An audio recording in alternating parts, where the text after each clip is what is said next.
Ready to go. Okay. Good morning, everybody, and welcome back. Today we're working on this little Manco Critter II Go Kart. It's a great little winter project because it needs a seat. Don't know what the motor might need. Needs new cables rerouted, needs new tires. It'll be a good little project. So we're going to do some of it today, and then we'll finish it off next week. So let's get started. I want to do a quick shout out to Jeff over at Modern Sales and Service in Fort Worth. He did the tires for us on this one, and he taught me a couple of really good tricks using tire irons rather than a tire changer. Okay, I went ahead and put tires on her, and she looks a whole lot better. It looks semi-respectable with decent tires, but I haven't gotten around to cleaning her up yet, mostly because it's snowing outside. And as you can see, we got a bashed up seat and an interesting throttle cable and a complete mystery motor. It's a UP170, which theoretically is a good motor, but it's a little Chinese guy, and I haven't worked with one yet. So it looks like a Predator clone.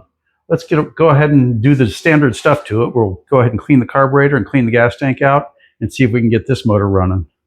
Before we attack the carburetor, we're going to get these Mickey Mouse little connections out of the way. But the really big hose clamps, they might come in handy later someplace.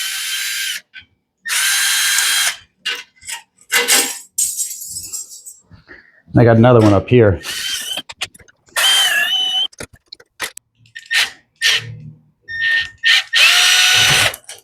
There we go.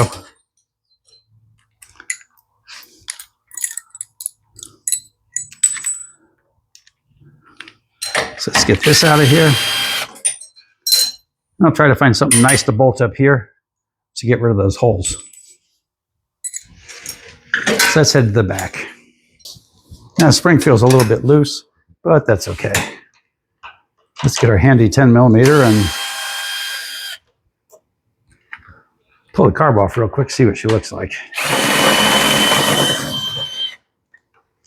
And cleaning the jets on one of these only takes a few minutes, so it's definitely worth your time.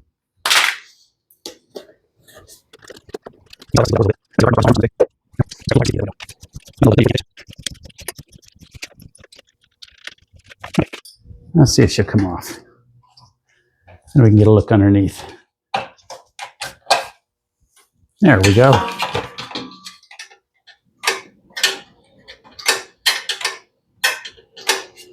Let me see, we've got the governor spring is the only thing with any return.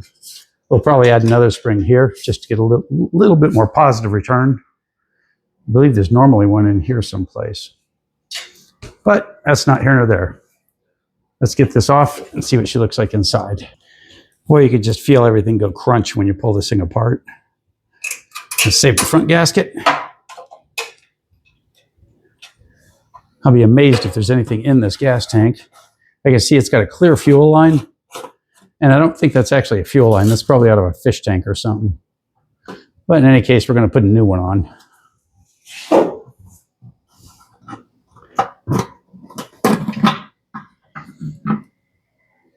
And the gas tank is just about dry, so we don't have to worry about a gas leak. This thing's hard as a rock. Let's go ahead and get the cutters.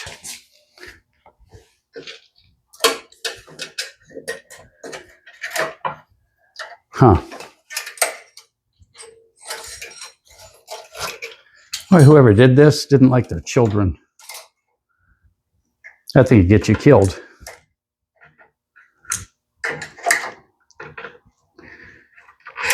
That's all you need is an improper fuel line and also a throttle cable that would be prone to sticking.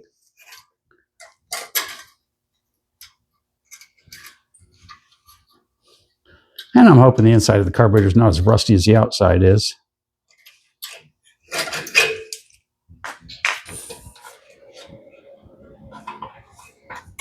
Now let's go ahead and do the carburetor, and we'll come back, put new fuel line on it, and see what we've got. Start out, we use our good old 10mm to take the carb apart. I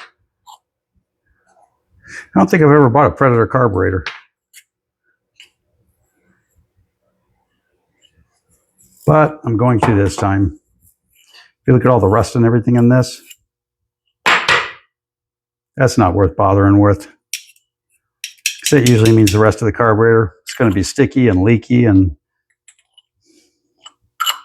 it'll be more effort to fix than it will be to replace. Okay, let's get her back together. Got our new carburetor. Let's put our governor arm on. And then we'll do our spring, our governor arm spring. Now, a lot of people don't know what this little spring's for, but what it does is it keeps tension on the governor arm where it touches the carburetor and where it touches on the other end. And the whole idea is to not wear out all the bearings in the carburetor and over here. It also makes it run smoother. There we go. Let's cut our fuel line to fit. Right about here.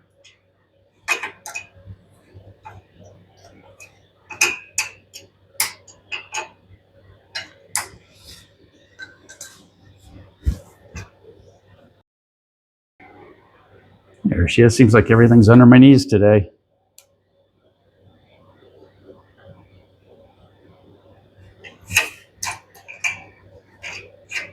And you definitely want to do all this before you bolt the carburetor back up, because all of this is hidden once the carburetor goes on, once the air filter goes on. Okay, looking good, looking good.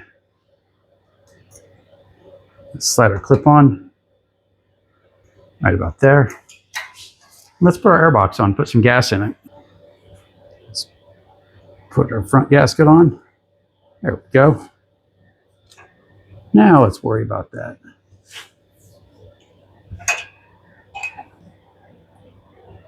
And this can be the most fiddly part of the whole thing, getting this airbox back in place. Just because your arms can get in the way, your little exhaust recirc tube can get in the way. Just everything gets in the way. We'll put you on, click, slide you up. Not like you matter, but we'll slide you up anyway. Okay, let's put our bolts on. Theoretically, this motor is ready to run. Put a new spark plug on before we started testing. So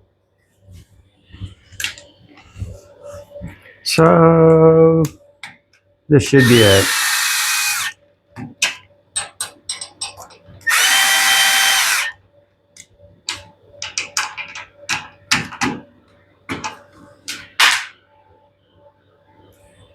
Turn our gas on.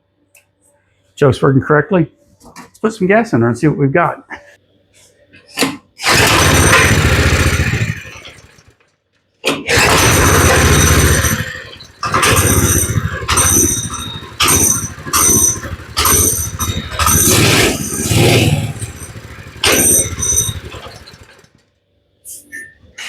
Okay, our idle's way too low. She is definitely a running engine. So it's looking good so far. We've gotten quite a bit done this week. We got new tires on it, and we got the motor running nicely. So she's just about ready to go. The only thing we've got left is little details. We're going to add a new accelerator cable, and we're going to add new linkage for the top of the engine just to make sure that she doesn't stick. And we're going to throw a new seat on and clean her up real good and take her for a test run. So all you new people out there, if you made it this far, you might as well subscribe. It's free, and it's what we work for. So thanks for watching, and we'll see you next time.